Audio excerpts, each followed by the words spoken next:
Salut à tous, on se retrouve aujourd'hui pour analyser Montpellier-OM, 32e journée de Ligue 1. Match totalement fou entre les deux équipes qui se termine sur un 3-3. On prend un but à la dernière minute malheureusement, match nul qui permet à l'OM de garder la distance avec Montpellier et de recoller à Lens qui jouera demain. C'est quand même pas si mal quand on finit à 10 contre 11, mais on y reviendra. On va analyser ce match tout au long de cette vidéo en s'intéressant au jeu, au top et au flop et aux notes des joueurs. Vous pouvez nous suivre sur Twitter et Insta, on y est actif, les liens sont en description. Si notre contenu vous plaît, vous pouvez aussi vous abonner et laisser un petit pouce bleu, c'est super important pour le développement de la chaîne. N'hésitez pas aussi à rejoindre le Discord pour parler de l'OM avec notre communauté de passionnés. Comme d'habitude, n'hésitez pas aussi à nous donner votre avis sur le match avec vos tops et vos flops. Confiez-moi vos frustrations, vos satisfactions s'il y en a. Vous aurez les miennes tout au long de cette vidéo les amis. On commence directement par la compo d'équipe de Jorge Sampaoli avec à nouveau le 5-3-2. Mandanda au but, Enrique piston gauche, Lirola piston droit. Dans l'axe, on retrouve Chaeta Tsar, Alvaro et Balerdi. Au milieu, Camara est associé à Gaillet Thauvin. Le duo d'attaque est une nouvelle fois composé de Milik et de Payet.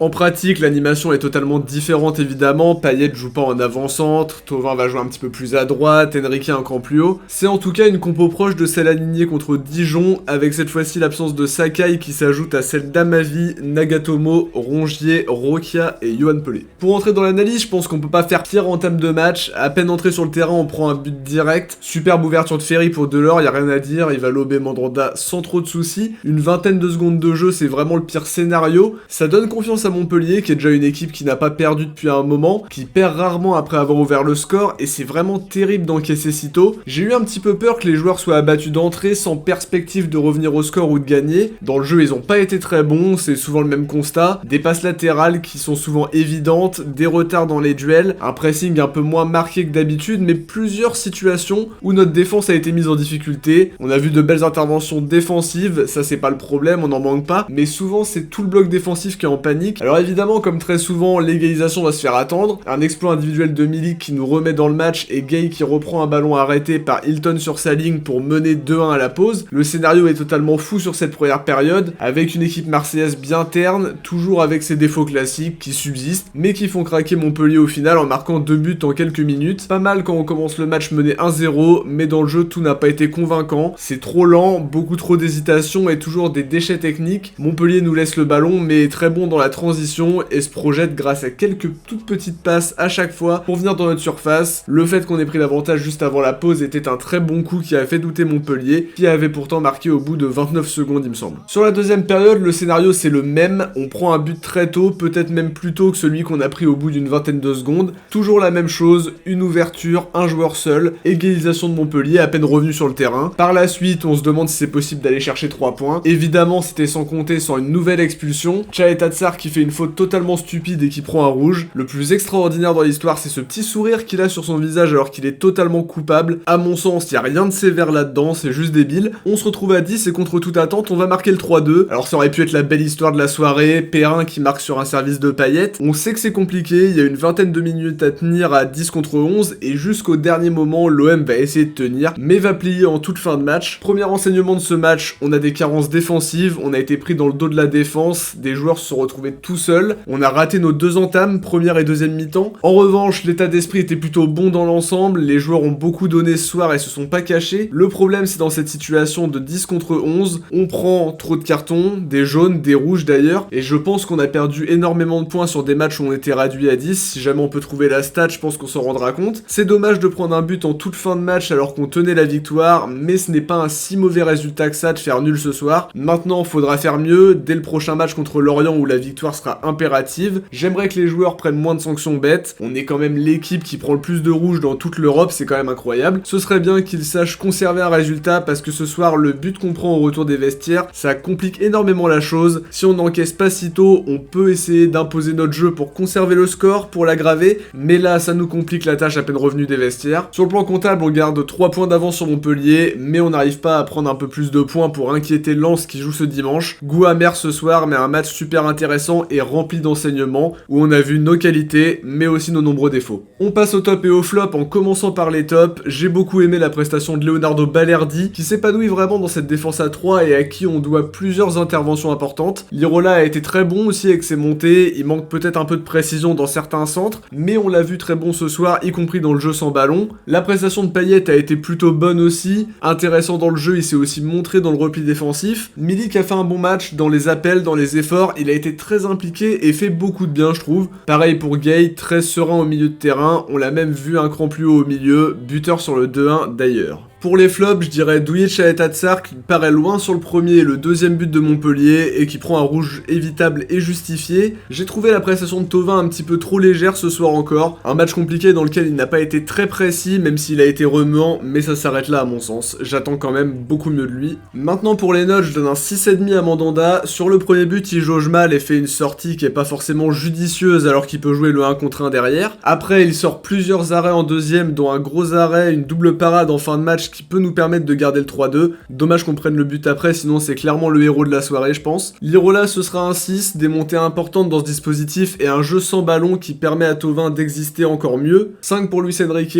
intéressant dans le jeu, mais victime malgré tout de l'expulsion de Chalet-Tsar, puisqu'il est remplacé par Perrin dans la foulée. 7 pour Balerdi qui monte en puissance dans cette défense à 3. 3 pour Chalet-Tsar qui a mis l'équipe en difficulté bêtement avec son rouge et qui n'a pas été toujours bien placé et exempt de tout reproche. 4,5 pour Alvaro, toujours en train de protester, ça l'empêche de défendre correctement quand il a déjà pris un jaune, et évidemment, il prend des jaunes très régulièrement, ce qui finit fatalement par l'expulser un match. Pas toujours très rassurant ce soir non plus. 5,5 pour Camara qui n'a pas surnagé ce soir pour le coup mais qui a tenu son rôle malgré tout. 6,5 pour Gay qui fait son match en étant buteur en prime. 4,5 pour Thauvin qui manque de précision et de tranchant. 6,5 pour Payet, passeur décisif et qui a réalisé un bon repli défensif avant sa sortie. 7 pour Milik, de bons appels, c'est lui qui redonne espoir à l'OM en égalisant avant la pause. Très intéressant dans le jeu encore une fois. Pour les remplaçants, je ne note pas Cuisance, Benedetto et Olivier Ncham qui ont trop peu joué et je donne un 6 à Lucas Perrin qui est bien entré et s'est même offert son premier but en pro pour le reste. C'était quand même difficile pour lui de tenir derrière à 10 contre 11. D'entrer dans un match comme ça quand il y a un exclu c'est pas facile et je trouve qu'il est plutôt bien rentré justement dans ce match. Avant de terminer cette vidéo, on va découvrir celui que vous avez élu comme Marseillais du match OM Dijon. C'est Balerdi qui l'avait emporté avec 51% des voix. Derrière, Payet a convaincu 27% d'entre vous. Et c'est Alvaro qui ferme le podium avec 12%. Le sondage pour Montpellier OM est disponible dans l'onglet communauté les amis. N'hésitez pas à aller voter. On arrive déjà à la fin de cette vidéo. J'espère qu'elle vous aura plu.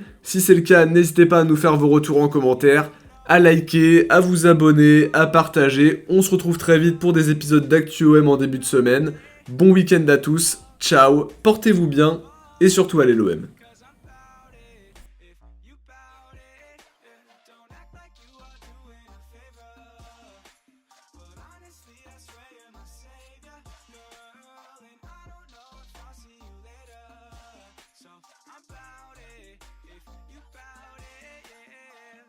Did you really think I'm bad it? Say she wanna leave, but it's way too crowded.